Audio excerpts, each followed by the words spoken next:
Hello everyone, kali ini kita akan membahas tentang kebutuhan gizi pada bayi usia 6 bulan yang disusun oleh kelompok 1. Tahukah Bunda?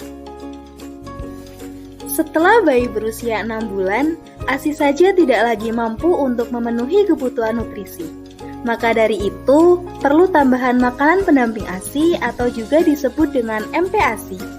Namun, tetap berikan ASI karena ASI masih memenuhi lebih dari separuh atau 70% kebutuhan energi. Apa sih Bunda MPASI itu? MPASI merupakan makanan bayi kedua yang menyertai pemberian ASI. MPASI merupakan makanan peralihan dari ASI ke makanan keluarga. Apa sih Bunda tujuan pemberian MPASI? 1. Mencegah terjadinya gizi buruk. 2. Menanggulangi gizi kurang. 3. Mempertahankan gizi baik. Bunda, perlu diketahui bahwa bayi memerlukan makanan pendamping ASI karena sejak usia 6 bulan, ASI saja tidak mencukupi kebutuhan gizi bayi. Sampai usia 6 bulan, bayi diberikan ASI eksklusif. Pada bayi usia 6 bulan, mulai diberikan MPASI, dan mulai usia 16 bulan, bayi mulai diberikan makanan keluarga. Pemberian ASI diteruskan sampai bayi berusia 24 bulan. Tentunya MPASI juga memiliki manfaat Bunda. Manfaatnya yaitu dapat menambah energi dan zat gizi yang diperlukan bayi untuk kesenjangan antara kebutuhan nutrisi total pada anak dengan jumlah yang didapat dari ASI. Bunda dapat mulai memberikan makanan pendamping ASI ketika anak dapat duduk dengan leher tegak dan mengangkat kepalanya sendiri tanpa memerlukan bantuan. Anak menunjukkan ketertarikan terhadap makanan, misalnya mencoba meraih makanan yang ada di hadapannya. Anak menjadi lebih lapar dan tetap menunjukkan tanda lapar seperti gelisah dan tidak tenang walaupun ibu sudah memberikan ASI secara rutin. Pada bayi usia 6 bulan, jumlah MPASI yang diberikan 2-3 sendok dalam sekali makan. Frekuensi pemberian MPASI 2 kali sehari dengan tekstur makanan yang dihaluskan sehingga menjadi bubur kental. Tahukah Bunda, bagaimana sih menu harian bayi pada usia 6 bulan? Pada sarapan pagi, yaitu terdiri 1 sendok bubur, 1 sudu makan ubi kentang, 1 sudu makan lobak merah, dan ada juga air susu ibu.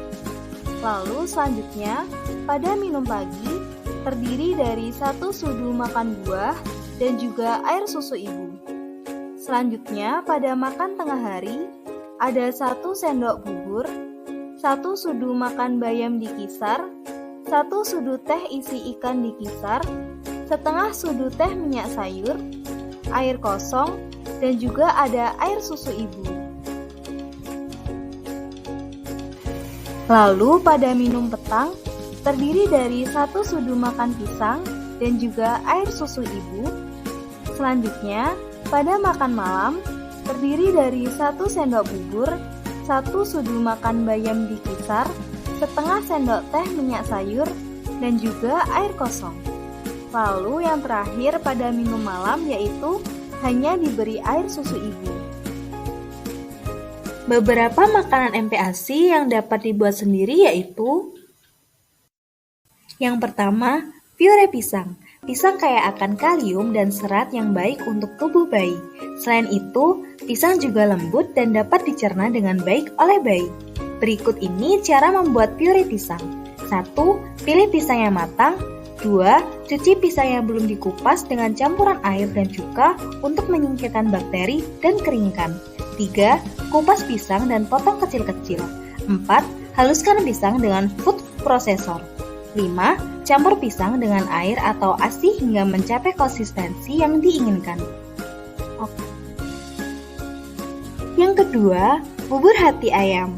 Bahannya 30 gram beras, 30 gram hati ayam, 50 cc ASI perah, 1 sendok makan minyak zaitun, lalu ada juga daun bawang iris secukupnya.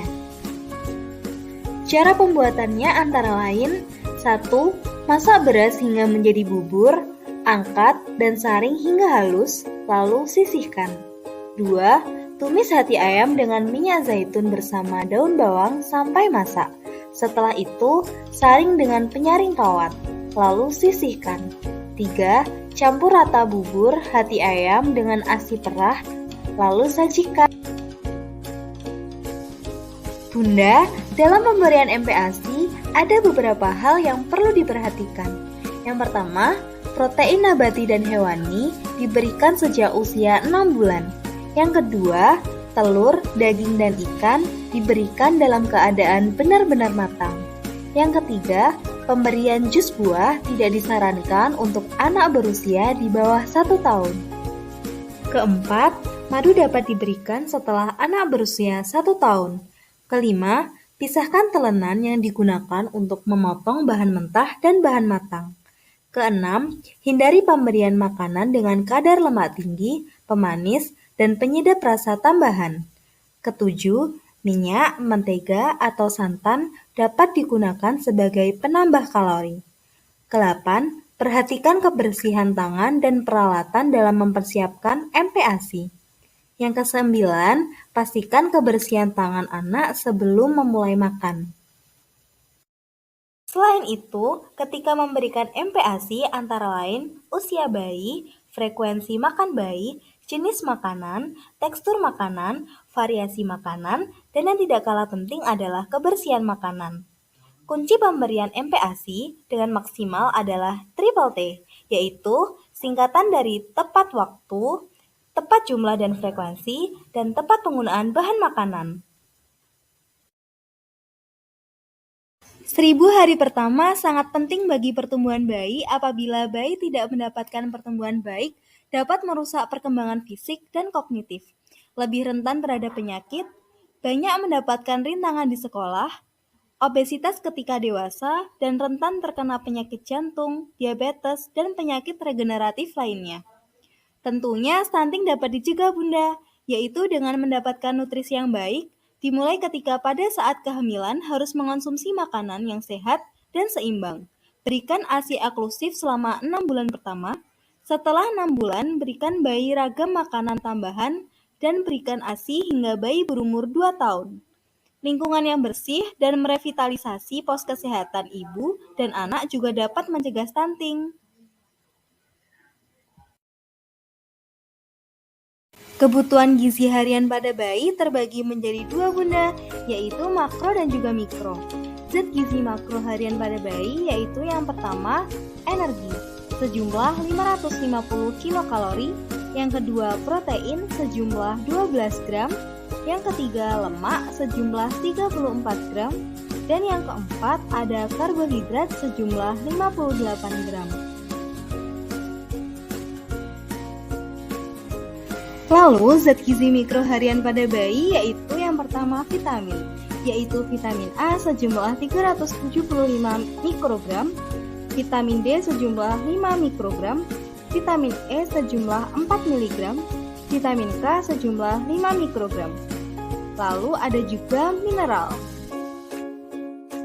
Selanjutnya, zat gizi mikro ada juga kalsium sejumlah 200 mg, fosfor sejumlah 100 mg, magnesium sejumlah 30 mg, natrium sejumlah 120 mg, lalu yang terakhir ada kalium sejumlah 500 mg. Berikut adalah contoh gambar dari 13 pedoman umum gizi seimbang Bunda.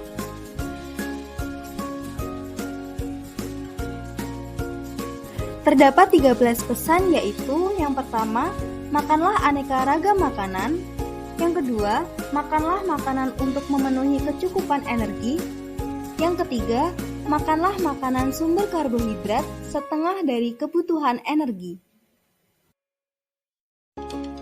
Yang keempat, batasi konsumsi lemak dan minyak sampai 1/4 dari kecukupan energi. Yang kelima, gunakan garam beriodium. Yang keenam, Makanlah makanan sumber zat besi. Yang ketujuh, berikan ASI saja pada bayi sampai berumur 4 bulan. Yang kedelapan, biasakan makan pagi. Yang kesembilan, minumlah air bersih, aman, dan cukup jumlahnya. Yang ke-10, melakukan kegiatan fisik dan olahraga secara teratur. Yang ke-11, hindari minum minuman beralkohol. Yang ke-12, makanlah makanan yang aman bagi kesehatan. Yang ke-13, bacalah label pada makanan yang dikemas. Video tadi merupakan sedikit informasi mengenai kebutuhan gizi pada bayi usia 6 bulan Bunda. Semoga bermanfaat. Thanks for watching. Bye!